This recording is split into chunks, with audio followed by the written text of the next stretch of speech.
You're telling me that the director who went on to marry the lead actress of this film had accusations? That's crazy. Wait, are we started? No, we're gonna start. It's like while his wife was also in the movie. His wife is also in the movie too. I think. Yeah, we'll talk about that. Camera one, clap.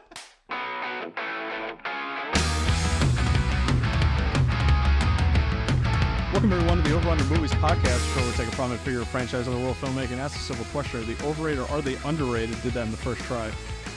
My name is Dylan DeAngelis. I am joined as always by my co-host. He is Leeloo to my Korben Dallas. It's because you're cute and I'm bald. Bada boom. It's Mr. Jason Gong. Thank you. It's good to be here. Jason, we got a packed podcast for this one. Would you like to introduce our two guests on this pod? Oh my God, I'm so happy to have these two people in particular with us. It's my friends Abbie and Sean. We do trivia together. Sean hosts the trivia, and Abbie's on the team. He doesn't actually do the trivia with you. He has done trivia with us. Yeah, that's right. He's our enemy. But Abbie and Sean, Abbie, why don't you tell us about yourself? And then Sean, you can tell us about yourself. Oh, gee. Well, I wouldn't say that I'm a movie buff per se, but as a person who exists, I have seen many movies. And I watched this one last night. Actually, I think I have seen it as a kid. Anyway, that's not really about me. I have two lovely cats. I work. I have a job, and I play World of Warcraft a lot. That's another defining feature of me. Yeah, that's it. Good. Sean, how about you? And I'm Sean. As you heard before, I host trivia, and I have seen Fifth Element a bunch of times before this, but I was excited to rewatch it and dive a little bit deeper into some of the stuff behind the scenes and stuff like that. Yeah, Sean, you were on our Willy Wonka episode last year, so it was like almost like a full year, like in between your guest spots here. So, welcome you back. So we've been friends for like a whole year now. You joined the pantheon of two-time guests on the pod. Ooh. Yeah, who else? I get a little patch. We got a few. Yeah, you do get a little patch. We'll make patches but only for two-time guests. Yeah. So Abbie, you got to come back. Yeah, and Sean, you also made this hat. Yeah, very cool hat for people that are watching us on YouTube right now. If you're listening to us on Spotify, you can't see the hat, unfortunately. I'll describe the hat. It's got the fifth element symbols. There's symbols for four of the elements, and then it's orange like Leeloo's hair. Fluorescent. It's a very bright orange. Now, Abbie, you dye your hair, right? Yeah, I sure do. People don't believe me, I hear. Do you dye it that color in honor of this character from this movie? I will say, because I think it's a better soundbite, yes. Great. Good. So we're talking about Fifth Element today. We didn't intro to the movie yet. We're talking about Fifth Element, 1997 film directed by Luc Besson. This is a French production released in France first and then in America. This movie was the highest grossing film in France of 1997. It was the highest grossing film in France, period, until like 2011, I believe. This movie is insanely successful in France. It had a budget of, I think, like $90 million. It made like $260, something like that. Overall, 75% of that was outside the United States. So, science fiction film that is considered like a cult classic of sorts. It was very popular internationally. It's a super weird movie. It is getting a Fathom Events re-release in theaters this month, so we thought we'd revisit it and check it out. I'm not exactly sure why. I was trying to figure that out. This movie's not celebrating like 20 years or 25 years or anything like that. It's 27? Yeah, 27-year anniversary, which usually they don't celebrate.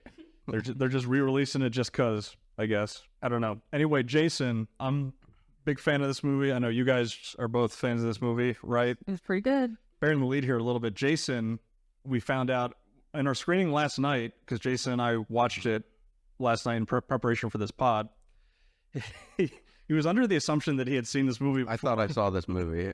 Yeah. Because it was your first time watching it? Yeah. Wow. It turned out I had only seen the end of this movie, and I had just assumed that I had seen the rest of the movie. But the whole time I was like, when are they going to get to doing the five elements? Why are they going to like a hotel? It's incredible. I don't know if there's another movie I can think of where I thought that I've seen it, but I've only seen the last 5 minutes of the entire movie. That's insane. Yeah, I mean, I think it was like 1998, and my parents rented this from Blockbuster, and then I caught the tail end of it. So you were under the impression that this was like a sci-fi, like Indiana Jones type. Yes, adventure that's what I thought film. it was. Yes, and it takes place in Egypt or something like that. Something like Like that, our favorite film Transformers. Well, the first 5 minutes and last 5 minutes do, so if yeah, that's all you would have seen, then Yeah. makes sense. Thank you, Abbie. Thank you. Anyway, Jason, this movie's fresh in your mind, having finally seen it for the first time ever. What was your thoughts on Fifth Element, finally seeing it? I loved it. I know that people always say it's like a fun, weird movie, but it was like weirder than I expected. There was some bonkers stuff in this and weird creative choices. It's super funny, which I feel like people don't talk about as much. And then I was just impressed with like the performances and the creative choices. So I like it. I recommend it, and I'm looking forward to talking about it and learning more about it. Yeah, I agree. This is a very interesting movie for a few reasons.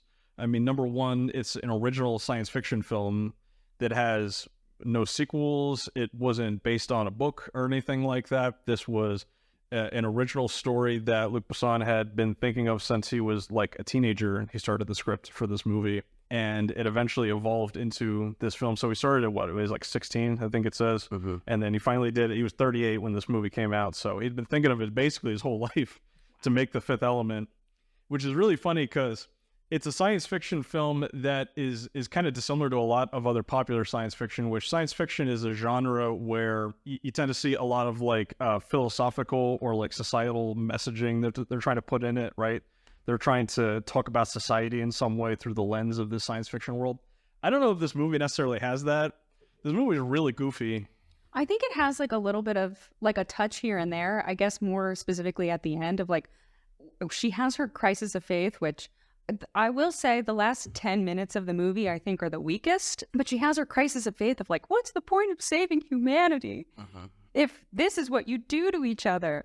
And then through the power of love and kissing the first man that didn't point a gun at her, she realizes that actually she does want to save humanity. That's love. So I think it does have like just a touch of that morality of like, it's good to love and it's bad to be evil, and the power of love triumphs. I think that's the moral throughput line that I saw. Fairly simplistic themes, but it does have a theme section on Wikipedia, so at least it earned that. Besson said this was not a big theme. Although the film's theme was an important one. He wanted viewers to reach the point where Leeloo states, "What's the use of saving life when you see what you do with it and agree with her?" Oh, yeah, that's where that quote ends, yeah. Yeah. I think you nailed it. And then, Thanks. yeah, the power of love. I didn't have to read that. I did just use my brain. You extrapolated that yourself? Oh my God. So yeah, this movie takes place in the 23rd century in the future. The opening of the film takes place in like the early 1900s, but 1914. 1914. Thank you. So it starts off kind of like an Indiana Jones story, and then the weird Warhammer 40K aliens show up, and then things get goofy real fast. Those guys are already goofy. They're so funny. They like waddle around. Yeah. They're supposed to be like this advanced race, and like they can't run. They don't need to. Yeah, the door's shutting very slowly, and that alien's like, I guess this is the end. Here, Funker. But anyway, Sean, can you give us a brief summary of the plot of Fifth Element? So glad you didn't ask me to do that. Tossing it to you. You got all the notes. Well, yeah. So, brief summary. There's 4 stones that are elements and one, like, fifth element that's, like, would altogether stop evil. And then it's a flash forward to, like, the modern time after as the robot gets crushed and his, like, finger is the only part that's saved. Like, it's flash forward to the modern times for them. Then they find the ship that was carrying the stones, or potentially carrying the stones, and they revive the hand that turns from one of those one of those creatures, turns them into Leeloo. Turns into Milla Jovovich. Yeah, because of course. So underneath that metal exterior sheet, It's perfect. that's what Perfect they being. look like. And then they basically have to try to stop this big dark planet from trying to destroy the universe, something like that. Yeah. They're trying to stop Galactus from Fantastic Four and the Rise of the Silver Surfer.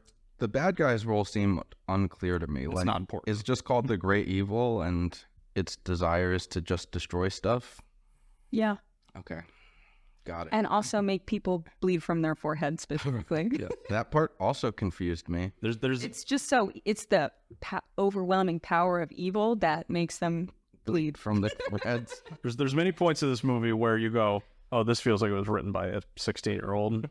I just didn't understand. He was bleeding from his forehead, but then he wiped it off and there was like no hole in his head. Where is the blood Don't worry coming? about it. Okay. These are not the right questions to ask on this podcast. I'm sorry. It's a cutscenes like dripping from the ceiling. Yeah. That's what I thought was happening at first. I thought it was coming from the ceiling. Whatever. Anyway, yeah, Sean, like you said, Leeloo, she escapes from this facility and she jumps off of a building. This movie does Coruscant 5 years before Attack of the Clones comes out because it's a floating city where all the cars are flying around. She jumps off, lands through a taxi that is being driven by our friend Bruce Willis. He's playing a character named Korben Dallas, who is a taxi driver, but he was like an ex-military badass that has retired from the service.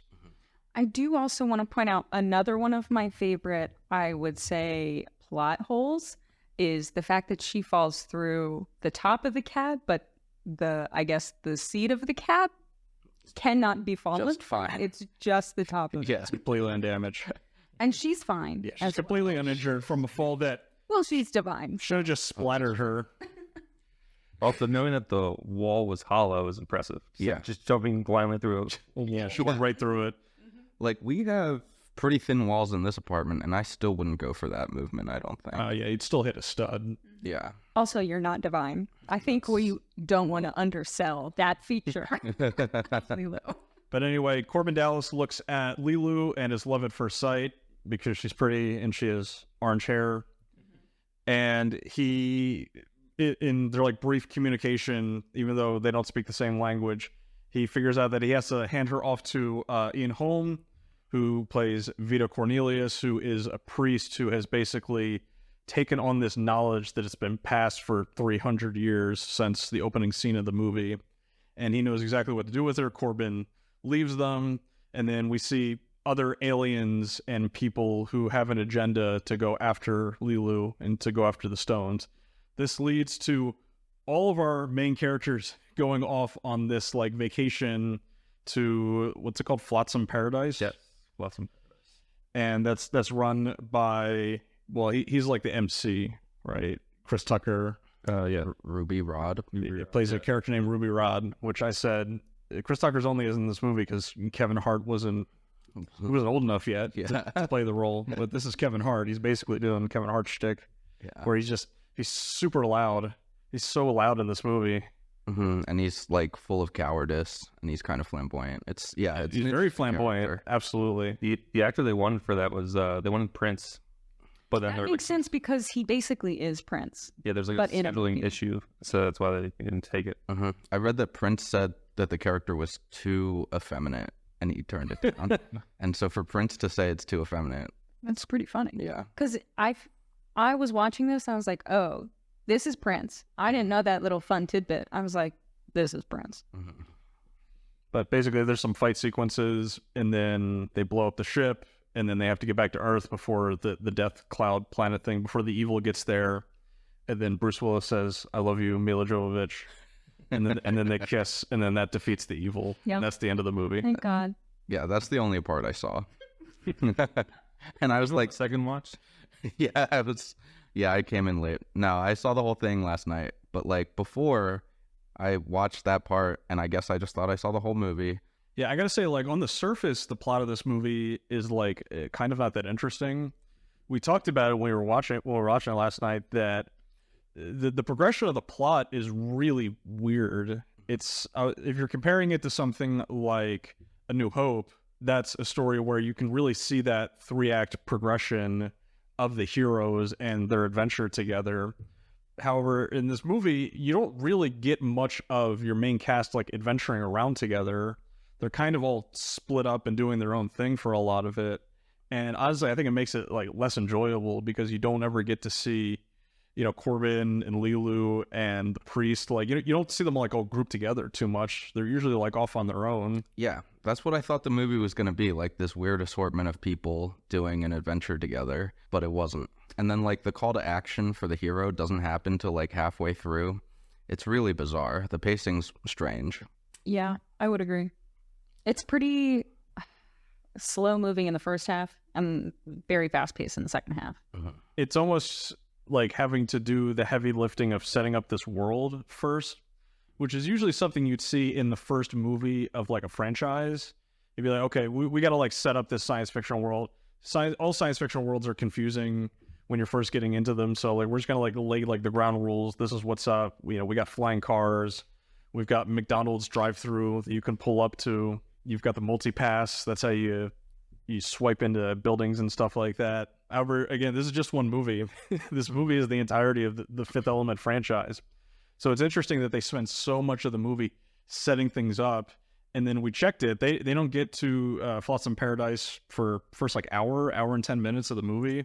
Yeah, over an hour. Yeah. Which is interesting. You almost would want like a second act in there somewhere, something that's like the intermediary, give them some other thing to go do, because the stones are the definition of a movie MacGuffin. And maybe if they just give them like one more location to go to first while chasing that MacGuffin. We talked about this episode's coming up before this episode I'm about to mention, but we did a recording for The Mummy recently. And The Mummy is a film that they're chasing after a MacGuffin, and they kind of go like back and forth between the same locations a few times. This movie could have used like one more set piece that they went to that wasn't the opening area in the city and the ship at the end. Yeah, I think that would have made the relationship between Leeloo and Korben feel a little bit earned instead of not at all earned. Because I think it's pretty clear off the jump that he likes her because he kisses her in their first interaction when she's unconscious, passed out, which is but we don't give her an opportunity to develop feelings at all. But I guess she's a woman, so we don't really need to do that. Do we want to talk about this now? Yeah, what are we talking about? So Jason and I also watched a YouTube video last night by one of my favorite like movie analysis YouTubers, Pop Culture Detective. He did a great video called Born Sexy Yesterday about a common trope in science fiction films where they will take a naive, childlike person and put them in the body of an attractive woman, and then that character is used as the main love interest for the hero of the film. And it's basically set up like the man is either the first man that this person has ever met or the only man that this person has ever met, and because of that, they fall in love. And it's really creepy. And this movie is like one of the biggest offenders of this trope.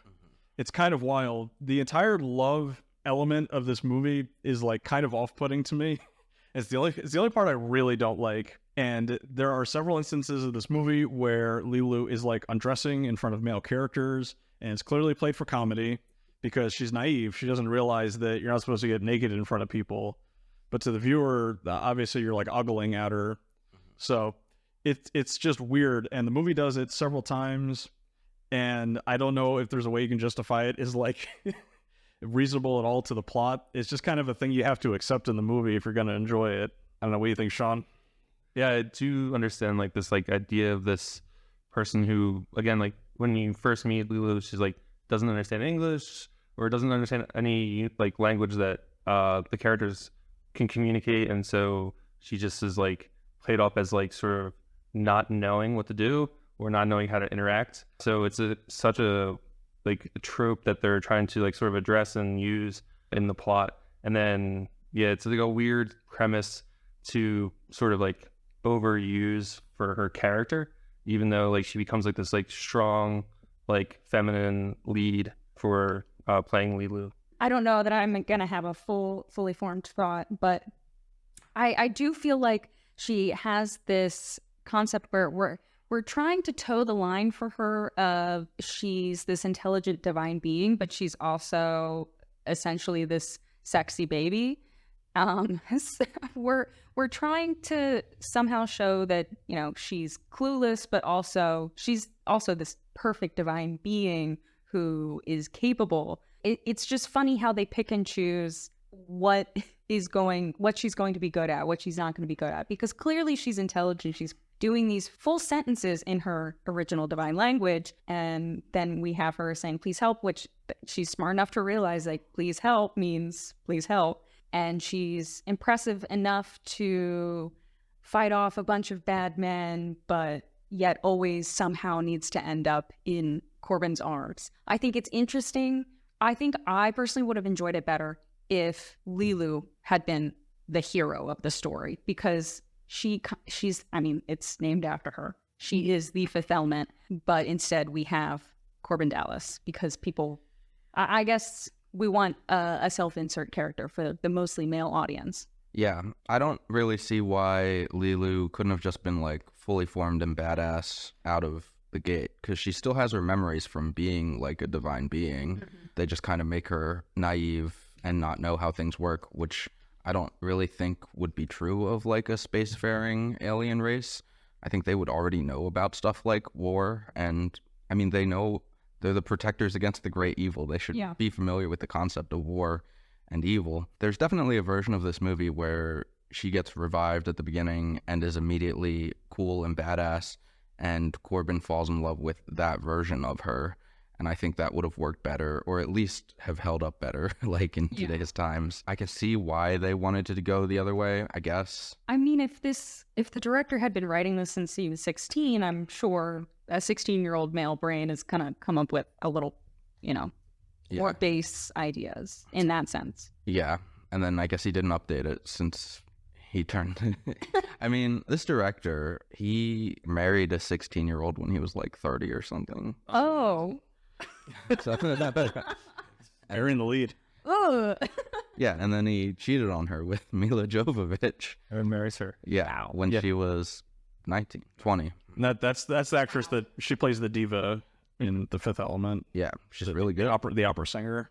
Wait, the diva is played by his original wife? Yeah, at the time, Karen wife, yeah. Wow. Yeah, they were married when they made this movie, and then were then divorced, and he married Milla Jovovich. Goodness. That is saucy. But yeah, that's the T on The Fifth Element. Yeah, I mean, this movie in general is it's an example of science fiction in general is just not very good at female characters, because, like you said, it's catered to male audiences generally. I mean, if we look outside of Leeloo, there's basically not another female character in this movie. I mean, I guess like the diva. You could say the diva. You could say the airplane in quotes. Oh yeah, the sexy flight attendant. Yes, yeah, a lot of the other sexy McDonald's workers. Sexy McDonald's workers. We have good movie. The one other, there's a policewoman, and her whole addition to the movie is standing there with buns while being tempted at as a potential wife. Yeah. They're like, look how like fugly this woman is. Yeah, Isn't that funny? Yeah, I think the joke was that this is like the type of woman you wouldn't want to marry. Yeah, there's one butch woman that is played for laughs, and then every other female character is sexualized. Yeah. She says one. She has the Princess Leia buns. Mm-hmm. Yeah. I guess she's, I don't know. It's weird. Yeah, like I said, the McDonald's workers for some reason are sexualized. The airplane attendants are sexualized. I will say, if in 300 years we're still doing all this, maybe the great evil should come. I really don't think that a movie could be made with this much. I feel like creativity, and like they obviously put a lot of money into the outfits, the sets, like the design of it was really exciting. I thought the parallel scenes that happened a handful of times throughout the movie were super, super exciting. So I just say all that. I still do enjoy this movie. Just I mean, it's apparent flaws. It's a movie that is a good example of a lot of problematic tropes in the genre. This movie did not invent those tropes. Exactly. And it's by far not the worst offender. Jason, we talked earlier this year about the original Planet of the Apes movie. Yeah, that one's weird. Where the female love interest of that movie does not speak English. Yeah, she's like a cave woman, and the guy comes in and he's like, "Oh, hey baby, let me teach you about reproduction." This is what kissing is. Yeah. We're gonna go ride a horse now. Just me and you. Oh, Yeah. I'll not add that. I'll add that to my list of movies to never watch. He also kisses one of the apes at one point. Oh, okay. And it's really funny. That's the best part. Jason made me rewind it when he kissed the ape. I made him rewind that. And then when we watched this last night, I made him rewind to the part where the priest knocks out Bruce Willis. He like pulls out the trophy or whatever and bonks him on the head. And Bruce's creative acting choice was to go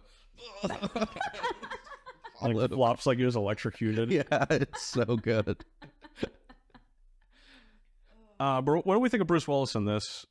He's kind of playing the, like John McClane a little bit, right? He's the badass. Bruce Willis in general is kind of like a one-note actor. He's very good at playing these like action star roles. Pretty good. I think he did that exactly how it was expected he would. He filled the role. I enjoyed his role as Korben Dallas, especially because like I know they were looking to have Mel Gibson take that role. It was him and Mel Gibson. Mel Gibson said no. And then like he was hesitant to take the role because his last 2 movies before that flopped. And so he's like, I don't really want to do this. And then they're like, we'll give you a paid cut. And he's like, I'm in. Yeah, what are the Paid cut? Yeah. And so he's like, I'm in. So that's a weird take for an actor to do. But yeah, I think, and then it became very like iconic or like has a following because of it. I think it's nice. I think it's good. This is kind of outside his wheelhouse. I don't know how much other sci-fi he's done before. Obviously, he's just kind of playing like a cop again, but even still, it's not the type of movie that he's done before. He's probably acting against some green screens or blue screens and seeing weird-ass costumes that he did not see on Die Hard. I thought he was great for a one-note actor. You can see pretty much everything he's done after this. Like, eventually you get to the phase of his career where everything is phoned in. Pretty much everything he gets, like, he's been in gets trashed afterwards because it's like, oh, he didn't want to be here. And then later we find out that he was having, like, brain issues and stuff. But, like, here, he's locked in. He's doing his job. He has very positive things to say about his time working on this movie, so... Yeah, he liked it a lot. Yeah, he obviously did a good job. Yeah, so just knowing that he had a good time kind of shows that, you know, he cared about this one, and I thought it was solid. Yeah, all the actors had really positive things to say about working on this movie, except for one.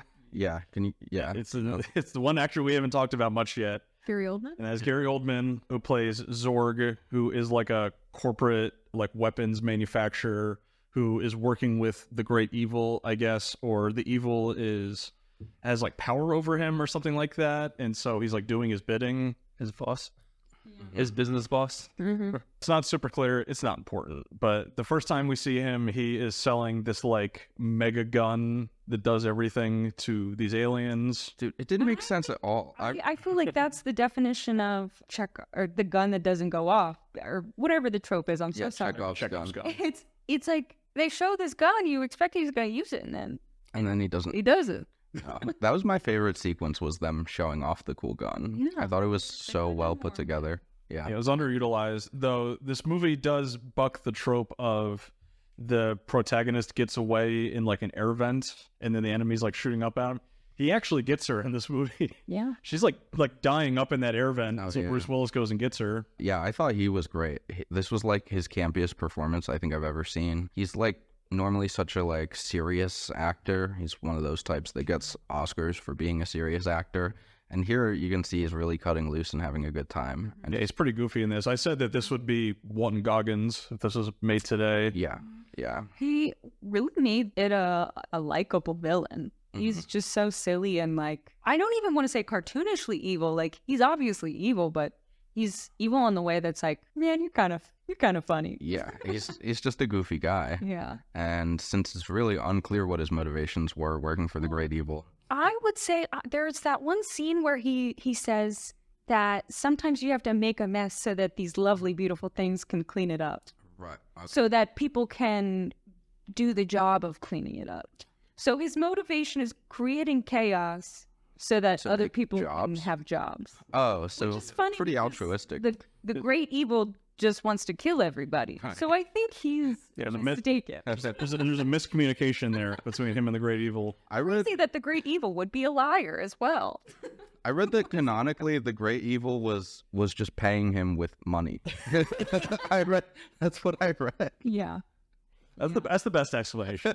Well, I mean, there's the other part where he says, well, it's going to have to cost extra because I got to go get it myself. And the great evil says, money is no object or something. That's right. There's one synopsis that I read like online that said that because of like the great evil, like he's like, oh, it sometimes makes good things happen. when the asteroid hit Earth to get rid of the dinosaurs, that was an evil that made positive stuff afterwards. I was like, that's an interesting take. That's like sort of maybe the way he's justifying his like business to work with big evil. Interesting. Was the great evil destroyed at the end, or was it just like sent back for another 5,000 years? I think I don't know if it's totally clear. I think the original plot was to make it a 3-movie set. And so it could be, yeah, that's what they originally, the writing he made was like a full novel. And then he's like, oh, we're going to initially make this a 3-set movie based off like how Star Wars was going. And so maybe that's what they're like, oh, it'll just come back and we'll make it later timeline. Because even like the tagline in like Australia for the movie was Star Wars for the 90s was like the movie. That's the tagline on the post. That's insane. Yeah. Cool. Oh yeah, but Gary Oldman said that this was basically just a job, even though I think He killed it. I think Gary Oldman was in Leon the Professional, which is Luc Besson's movie he did before this. So his second time working with Luc Besson, I guess he wasn't into it. And I think between these, he like produced the movie that Gary Oldman was like directing. Yeah, that's how we got Gary Oldman in the movie. Is they helped like finance a film that he was making. Yeah, Gary Oldman said he was working for his dinner, was his line about why he did this job. But they're like good friends with each other, Oldman and Besson. Yeah, I mean Luc Besson, I think he's like 65 now. I mean he's not super old. He's younger than Bruce Willis. Yeah, he was 38 when he made this, so that was 97. Yeah, and he's kind of, I mean, I feel like nowadays he's thought of as a director that kind of makes like sci-fi flops a little bit. His big sci-fi film that he came out in the 2010s was Valerian and the City of a Thousand Planets, which, have you guys seen that? Haven't even heard of it. I have. It's bad. It's bad. It's a lot like this, but worse. Like, it's just like a boring version of this movie. Even though that movie, it is two characters like planet hopping and going on an adventure. Yeah, but both those characters suck. Yeah, unfortunately, it's Dane DeHaan and Cara Delevingne, and they're just Terrible. It's not good. They referenced that like some of the information that he made for this movie was based off like the original writings for that one. Valerian, yeah. He got the original comic book artists from Valerian to do some of the like storyboards for Fifth Element. So I mean, like, what's the best thing that he's done since Fifth Element? I guess it's Lucy, the Scarlett Johansson. Yeah. Did anyone see that? Yeah, I've also seen that. I didn't see that one. Lucy is about Scarlett Johansson gets she has these like drugs put in her, right, that make you like super. It's the stupid fucking trope of like humans only use 10% of their brain. Yeah. And so the drug lets you use 100% of your brain, and that makes her be able to like shapeshift and stuff like that. she gets all of the superpowers because of this drug. Yeah, it's like the plot of Limitless, but if you took all the pills all at the same time. Was it good? I would say it's a movie. Okay.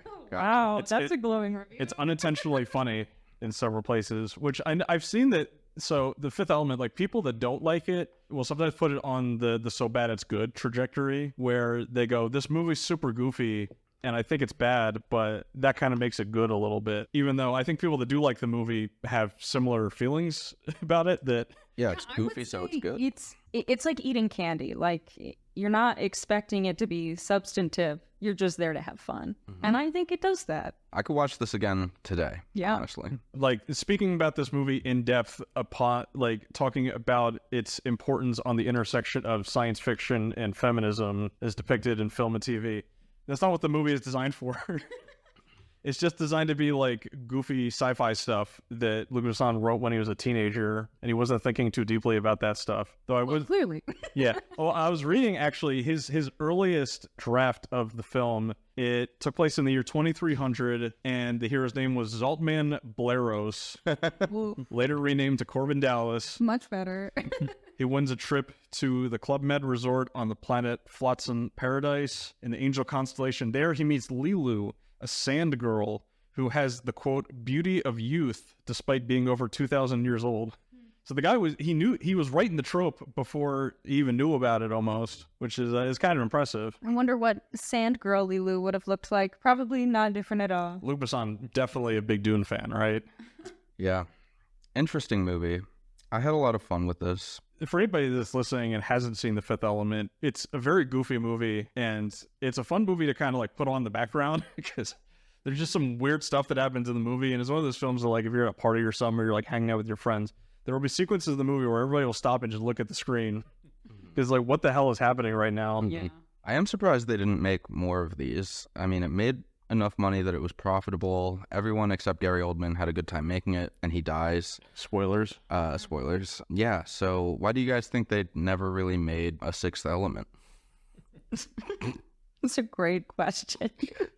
I almost wonder if he's been writing this since he was 16, you'd think that he has so much lore created in his head that he would have had enough to create a second one, but Yeah, no. yeah. For what I know about people who do like original like science fiction, fantasy writing on their own, everybody thinks I'm gonna do like 2, 3, 4 books out of this. Nobody has like one story in mind. It's always this like giant, expansive universe they want to do. So I'm surprised, yeah, that he never like try to jump back in and do a second movie. Yeah, it's all of them on the same page. I'm surprised that it just like was one and done, because like they were probably living off like the hype of like how good it did overseas, and they're like, all right, we could probably budget for another one.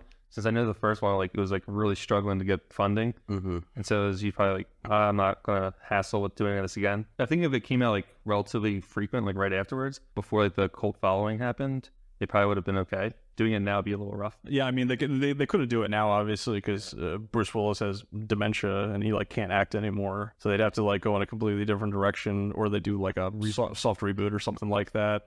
Yeah. Apparently, the only reason it didn't get a sequel is just underperforming in the U.S. Wow. I did read it was the highest grossing or highest expensive like movie outside of Hollywood, made outside of Hollywood. Yeah, That makes sense. which is crazy because you watch this movie and you go, how did they get that much money to do this movie?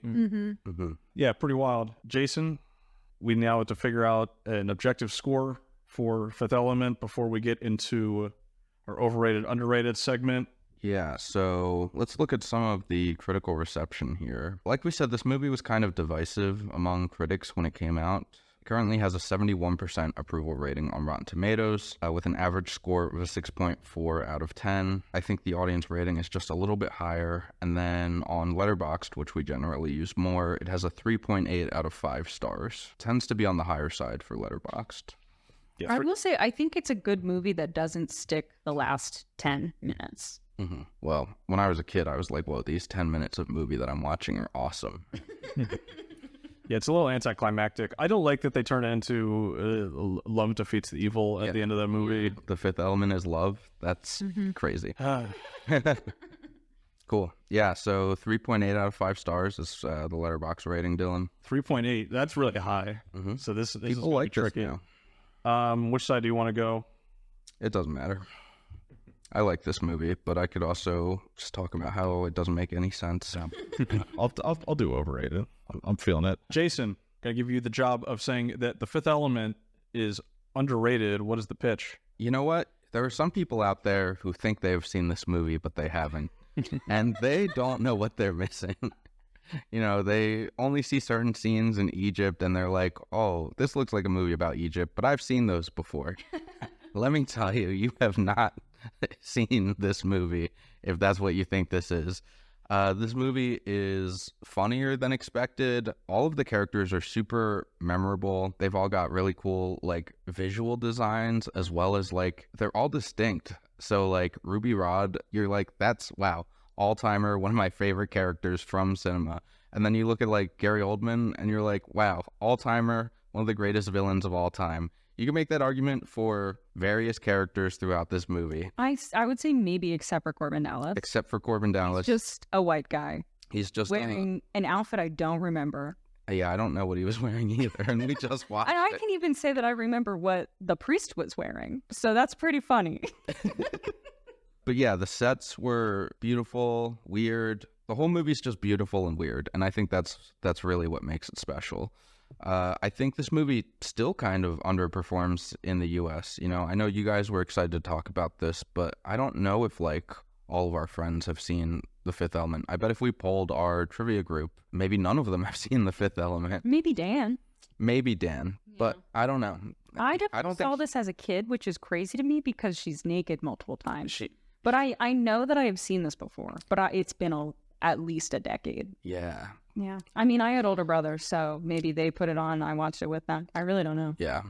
This is just a really good movie. I think that it's one that would be deserving of a franchise, and I don't say that about a lot of original sci-fi films. I don't say that about a lot of films, but this one, clearly the director had a lot of affection for the world that he was crafting. He had been doing it since he was a teenager. There's probably a lot more story he could tell, but they've made the choice to not do that, which is fine. But yeah, like, this is often brought up in the conversation of like good sci-fi movies, but I think it's never really brought up in like the conversation of like all-time greatest, when in my opinion this is like one of the most entertaining sci-fi movies I think I've ever seen. So underrated for sure.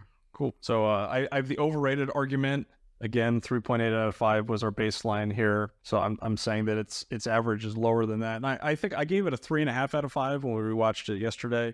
I think this is a movie that's like super overhyped by people that are like really big fans of the movie. And I mean, it's for good reason, because it's a movie that has a lot of like memorable performances, a lot of memorable like set design and costume design. The costume designer of the film, he's like one of the stars of the movie, basically, the guy that did the costume design.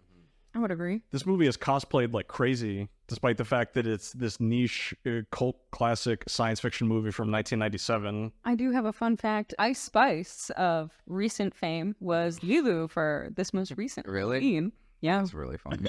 And it's like both of the Leeloo costumes people cosplay. The one where she's got like the straps on her, and then I don't even know what the thing. It's like the orange suspenders. Yeah, that thing's crazy. But yeah, like overall, I think it's a movie that I think we buried the lead a little bit. I think the story is kind of like paper thin a little bit. It's very clearly a story that was written by a guy that started it when he was really young, and he had this idea for a science fiction universe. And clearly, Luc Besson's like a talented film director, so he's able to get the right people in this movie to make it like more than the sum of its parts. But in reality, like the story just doesn't hold up like super well, in my opinion.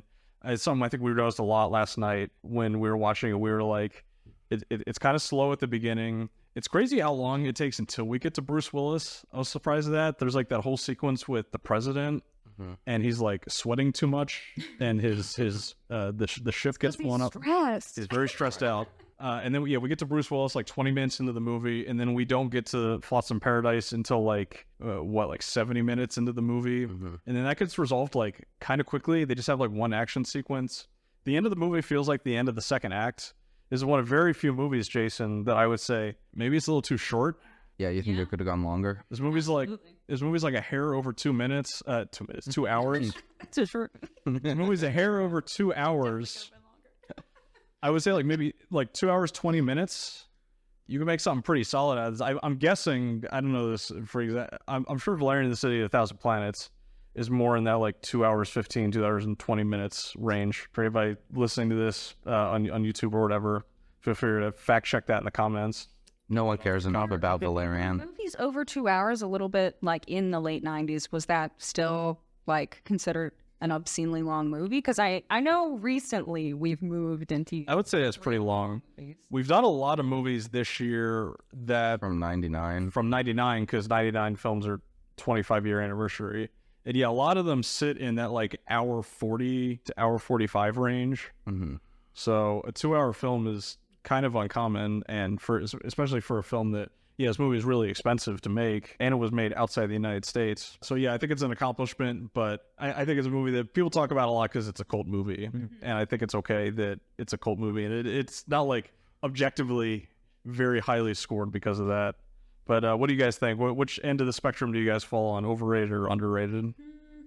I'm gonna go with I think it's underrated. Not by like a ton. I think maybe like closer to like a 4 on the scale, just because it's like, again, like has a cult following.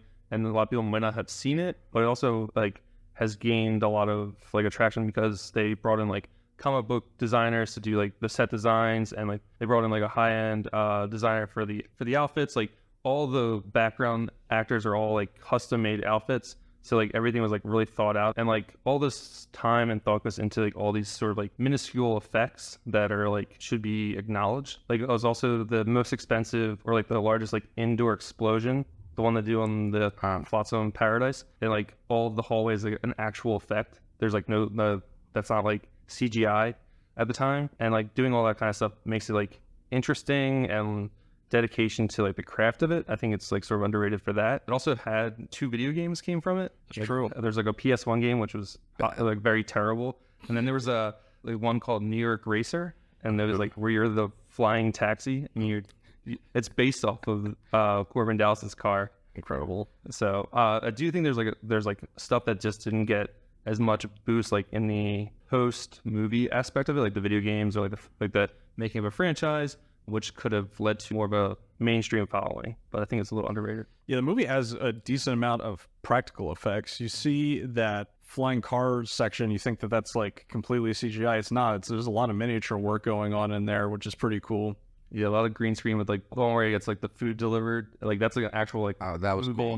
boat that they filmed on like all the screen and stuff. So yeah, it's interesting behind the scenes stuff. I don't know if I want to say underrated or overrated. I think I could make an argument in either direction depending on what context I'm looking for. I think it is overrated story-wise. I think I've already made my points there, so I'm not going to beat a dead horse. And I think it is underrated in a lot of the reasons that you mentioned. The practical effects are impressive. The general designs of characters is impressive. The design of the sets is impressive. Like, clearly a lot of love and care, time and effort and thought went into creating this world. I think that the story that we told in this world needed that much time and effort given to it as well. Yeah, I think a better story in this universe could have catapulted it into like all-time science fiction realm. Mm-hmm. But because the story is like, it's fine, I think that's part of what pulls it down. Mm-hmm. I'm going to compare it to Star Wars just because they're both sci-fi. I think it's easy to take the original trilogy seriously, even though it has a lot of heart and they do a lot of silly stuff with it. With Fifth Element specifically, it's not as easy to take it seriously. It always kind of feels a little bit like a joke. Yeah, I think that's fair. So anyway, Jason, what's going to be our final verdict here, you think? I don't know. I think it's just recency bias for me, but I do think this is underrated just because, like, in my experience, I was like so pleasantly surprised by this, and I guess I hadn't seen it before, so I'm gonna stick with my underrated. Yeah, I'm gonna stick with a little bit overrated. I especially on this rewatch, I like almost had forgotten how a little incoherent the story is. It doesn't exactly make sense. Gary Oldman's character just gets like killed off out of nowhere, like really unceremoniously by those other I don't even know what they're called. Mangalores. Yeah, the aliens that he like double crosses at the beginning, and then they spend the rest of the film trying to get back at him, which is kind of fun. Yeah, Jean-Paul Gaultier is the costume designer, and shout out Jean-Paul. And loves my guy Jean-Paul. This movie got some awards buzz for the costume design. I know that, and the set design. It got 1 Academy Award nomination. Why don't you take a guess of the Academy Award nomination, unless you know? Sexiest lady in the You could say it, Sean. I think it's like music composition or something. No, it's that's a good guess because the music in this was also impressive. Sound editing. Sound editing. It's interesting. Yeah, which I didn't think the sound was anything incredible, but I know like science fiction in general tends to like eat up the sound categories a lot. So yeah, I liked the score. I thought they did a lot of different interesting things. The person they used for the score has worked with the director a couple times to make like soundtracks for a lot of his movies. Yeah, Fifth Element. It's going to be in theaters. I think it's like the week that we're releasing this pod, so it's going to be like November 17th. I think it's a Fathom event. Cool. I think it's the 17th and the 20th. I'm not sure. I'm going to try to catch it in theaters if I've got time to see it. Yeah, I might too. Let everyone in the audience know your rating of the movie. Oh, yeah. Tell us what you think in the comments. If leave a comment below. Let us know. Yeah, please. And then, Sean, are we going to give away a hat for the audience? Yeah, we don't know what the rules of the giveaway are going to be, but you definitely have to leave comments somewhere. You just get in touch with us. We'll put it up on our Insta. Yeah. I don't use our Instagram. If Sean makes another hat, we will send a hat to one of our followers. Thanks, Sean. Fifth Element. Yeah, this is a sick hat. I really like it. Just in time. But anyway, that's going to do it for our Fifth Element pod here. Jason, thanks for coming on the pod. Thank you. Thank you to our 2 guests. Full pod today. It's always nice when we have 4 people on the pod. Do you guys have stuff to plug? Yeah, you can plug your stuff. My partner, Dom, he is one of the co-founders of a beautiful improv theater here in our lovely city of Philadelphia, best city in the world. It's called Side Quest Theater, and in November and December, Fridays and Sundays, they are running this really fun musical. I haven't seen it yet, but I've seen clips, and it's really lovely. It's a musical parody of the Fellowship of the Ring, the first movie in the series. The movie specifically, not the book. And it's a great time, and I would recommend people go to it. So that's what I have to plug. Nice. Go support local trivia or trivia. I don't know. No, so true. I agree with that. Absolutely. Anyway, that's going to do it for this episode of the Over Under Movies podcast. Check us on Apple Pods, Spotify, YouTube, TikTok, all that good stuff. Check us out on Twitter or Patreon. If you want to send us a couple bucks a month, get your name in the credits of the episode. Patreons also get our episodes early. You get the early uploads straight to your feed there. You can also join our Discord server where you can use our Letterboxd bot integration where you can see our reviews of all the upcoming movies that we're checking out, and you can talk to us about the movies that you're watching right now. Anyway, for myself, for Jason, for our special guest, that's going to do it for this episode of the Over Under Movies podcast. We will see you at the movies. Bye. Bye. And multi-pass. All right, good job, guys. Bada zing, bada big, bada boom, big bada boom.